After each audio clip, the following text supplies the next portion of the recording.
নমস্কার বন্ধুরা, আজকে আমি আপনাদের সামনে বিদেশি আমের খুব ভালো একটা ভ্যারাইটি রিভিউ নিয়ে চলে এলাম। দেখুন বন্ধুরা, আপনারা যে আমটা দেখতে পাচ্ছেন এটা হলো বহু প্রচলিত সেই ব্যানানা ম্যাঙ্গো।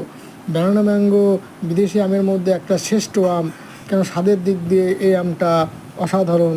যেমনি এর খেতে খুব সুস্বাদু, তেমনি গাছে প্রচুর পরিমাণে ধরে, আবার ফ্রুট ফ্লাইয়ের আক্রমণও এই গাছে নেই। তাই অবশ্যই আপনারা এই ব্যানানা ম্যাঙ্গো আপনাদের কালেকশানে রাখবেন। দেখুন বন্ধুরা, কত সুন্দর দেখতে, কত সুন্দর কালার হয়েছে। দেখুন কাটার পর এটা কত সুন্দর দেখতে। আর এর আঁটিটা আপনারা দেখুন, আমি দেখাচ্ছি আপনাদের সামনে এটা পিসটা। এবার আমি আপনাদের সামনে আঁটি দেখাবো।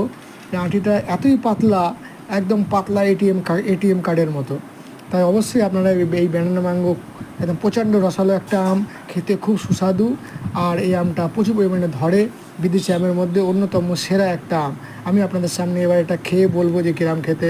দেখুন বন্ধুরা, সত্যি এই আমটা অসাধারণ খেতে। আপনারা এই আমটা অবশ্যই আপনাদের কালেকশানে রাখবেন, আমি বারবার করে বলছি এটা রাখুন।